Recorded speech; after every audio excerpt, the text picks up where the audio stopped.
सरहदों पर तनाव है क्या, ज़रा पता करो चुनाव है क्या। राहत इंदौरी जी की इस चुनावी शायरी के साथ इस सेशन की शुरुआत करते हैं, क्योंकि आज जो हम बात करने जा रहे हैं वो है वन नेशन वन इलेक्शन। आप सभी ने इसका काफ़ी नाम सुना होगा, वन नेशन वन इलेक्शन। आज हम जानेंगे कि इसकी बात असल में क्यों चल रही है और इसकी ज़रूरत क्यों पड़ी। लेकिन इसके भी पहले हमें ये जानना होगा कि हम लोग जो वोट देते हैं वो कितनी बार देते हैं। जैसा कि हम लोग टोटल 3 बार वोट देते हैं, एक स्टेट का, एक सेंट्रल और दूसरा अपनी लोकल बॉडीज़। सबसे पहले समझते हैं लोकल बॉडीज़ क्या है। जो गांव में होता है वो पंचायत का इलेक्शन होता है, और जो शहरों में होता है वो म्यूनसिपैलिटी का इलेक्शन होता है। इन्हीं को हम कहीं ना कहीं लोकल बॉडीज़ बोल देते हैं। यानी हम लोग टोटल 3 बार वोट देते हैं। और जो ये वन नेशन वन इलेक्शन है, ये कहीं ना कहीं हमें ये बताता है कि जो हम 3 बार वोट देते हैं इस 2 बार लेके आया जाए, जिसमें लोकसभा व विधानसभा के इलेक्शन एक बार में हो जाएंगे और उसके 100 दिन बाद जो लोकल बॉडीज़ के इलेक्शन है वो भी कंप्लीट हो जाएंगे।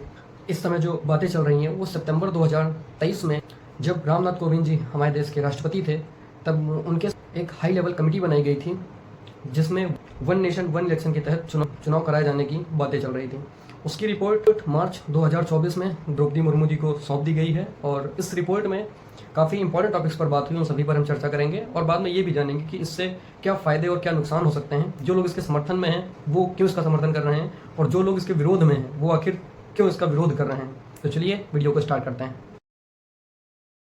इस कमेटी में ये बताया गया कि वन नेशन वन इलेक्शन को लागू करने के लिए हमें टोटल 18 कॉन्स्टिट्यूशन अमेंडमेंट करने होंगे। सबसे पहले ये जानते हैं, क्या कॉन्स्टिट्यूशन अमेंडमेंट कर पाना, वो भी इतने सारे, संभव है? हाँ, ये बिल्कुल संभव है। जब हमारे जितने भी स्टेट हैं उनमें से अगर आधे स्टेट इसका समर्थन करते हैं तो ये कॉन्स्टिट्यूशन अमेंडमेंट कर पाना संभव होगा। लेकिन उसके पहले हम ये जानेंगे कि जो सेंट्रल होता है और जो स्टेट है और जो हमारे लोकल बॉडीज़ के इलेक्शन होते हैं, ये किस तरीके से होते हैं और उनमें क्या क्या होता है, इन सभी के बारे में हम एकदम समझने की कोशिश करेंगे। तो देखिए, सेंट्रल का इलेक्शन मतलब जिससे प्रधानमंत्री चुना जाता है। स्टेट का इलेक्शन यानी जिसमें हम चीफ मिनिस्टर को चुनते हैं।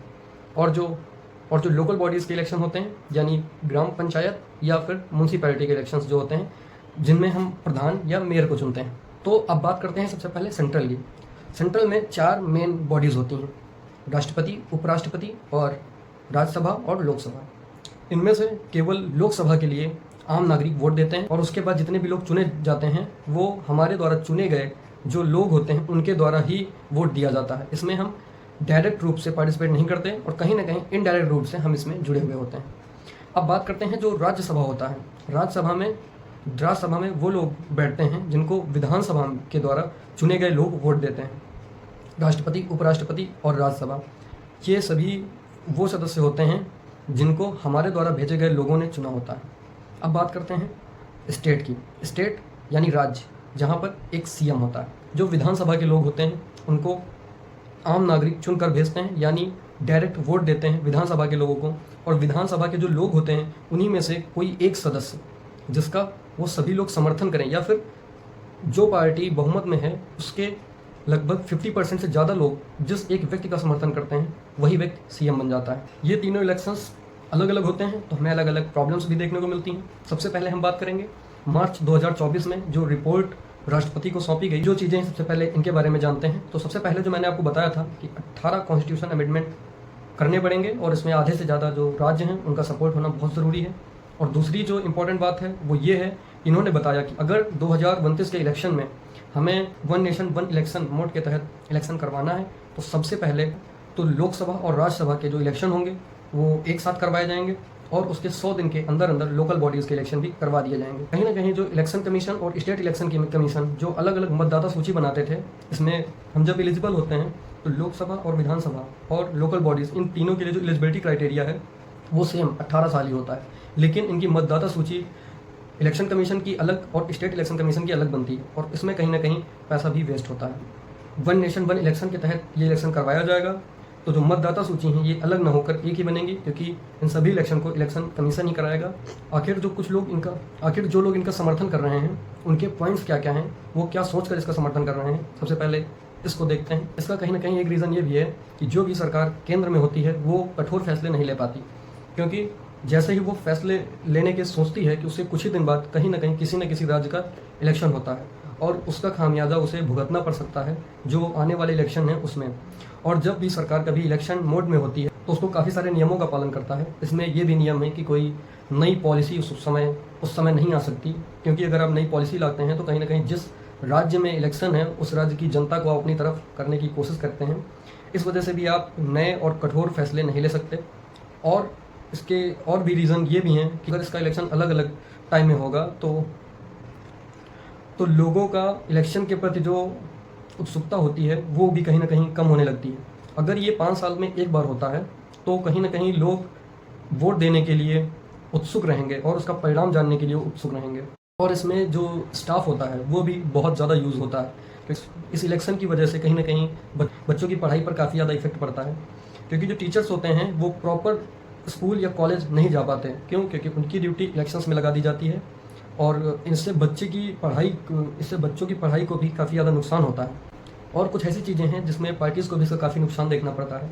आपने काफ़ी सारी पार्टीज़ को सुना होगा कि किसी अमीर व्यक्ति या किसी एक मेंबर की तरफ वो झुकी हुई होती हैं, क्योंकि एक पार्टी चलाने के लिए बहुत पैसों की आवश्यकता होती है। और जब ये इलेक्शंस अलग अलग राज्यों में अलग अलग समय पर होंगे, उनके प्रचार के लिए पार्टीज़ को और ज़्यादा पैसा लगाना पड़ेगा। और अगर ये एक साथ होते हैं तो कहीं ना कहीं उनकी अपेक्षा पैसे कम लगेंगे, क्योंकि लोकसभा और विधानसभा में अलग अलग इलेक्शन होगा तो दोनों में अलग अलग पैसे लगते हैं उनके प्रचार में, और भी काफ़ी सारी चीज़ें हैं जिनमें पैसे खर्च होते हैं। और जब कोई व्यक्ति आपको सपोर्ट करता है, जैसे कोई एक अमीर व्यक्ति है वो किसी दूसरे को सपोर्ट करेगा, तो कहीं ना कहीं वो चुनाव जीतने के बाद भी उसको उसकी तरफ झुका हुआ होना पड़ेगा या फिर उसके समर्थन में रहना पड़ेगा। तो अगर ये एक साथ इलेक्शन होते हैं तो कहीं ना कहीं पार्टीज़ का पैसा कम लगेगा और पार्टी जो होगी वो निष्पक्ष रूप से काम कर पाएगी। और इंसान को जब कुछ समय बाद ही वोट देने का मौका मिलता है तो फिर वो वोट की कीमत को कम समझने लगता है और लोग वोट देने में इच्छुक नहीं लगते, जिसकी वजह से काफ़ी सारे लोग वोट नहीं देते हैं। अब हम बात करने वाले हैं उन लोगों की जो इसका विरोध कर रहे हैं, उनके भी मत को समझने का प्रयास करेंगे। सारे लोगों का ये कहना है कि अगर हम एक दिन में एक साथ पूरे इंडिया में इलेक्शंस करवाते हैं तो कहीं ना कहीं इतने सारे ईवीएम और इतने सारे स्टाफ को मैनेज कर पाने में प्रॉब्लम होगी। अगर मैं इस बारे में बताऊँ आपको तो इसका सुझाव बहुत ही आसान है कि अगर हम पूरे इंडिया में ना डिस्ट्रिक्ट में एक साथ हम इलेक्शन करवा सकते हैं, इस तरीके से एक डेट पे ना होकर बल्कि एक डेट में एक राज्य में भी इलेक्शन करवा सकते हैं। ये भी कहीं ना कहीं 1 नेशन 1 इलेक्शन माना जाएगा, क्योंकि लोगों को बार बार वोट देने का मौका नहीं मिलेगा, उन्हें 5 साल में केवल एक बार ही वोट देने का मौका मिलेगा। तो लोगों के अंदर एक उत्सुकता बनी रहेगी और उसके परिणाम को जानने के लिए भी लोग उत्सुक रहेंगे। और कुछ लोगों ने ये भी बताया कि 3 बार इलेक्शन होने का कहीं ना कहीं कुछ फ़ायदा भी होता है, क्योंकि हर नेता को लोगों के बीच में बहुत जल्द जाना पड़ता है। क्यों? क्योंकि हर साल लगभग इलेक्शन होते रहते हैं। जब कोई नेता लोगों के बीच में कंटिन्यू जाता है तो वह नेता लोगों के हितों के बारे में सोचता है, क्योंकि जनता उससे सवाल जवाब कर सकती है। अब लास्ट पॉइंट पे बात करते हैं। कहीं ना कहीं अगर 1 नेशन 1 इलेक्शन के तहत जो एक प्रॉब्लम आ सकती है वो ये होगी कि लोग एक व्यक्ति को देखकर वोट देना स्टार्ट कर देंगे, क्योंकि जो सेंट्रल में होगा या फिर जो हमारे स्टेट में होगा, किसी एक चेहरे को लोग देखेंगे और उस चेहरे पर वोट देना स्टार्ट कर देंगे। क्योंकि एक समय पर लोकसभा और विधानसभा दोनों के इलेक्शंस हो रहे होंगे तो कहीं ना कहीं पार्टियों को उस एक चेहरे का लाभ मिलेगा।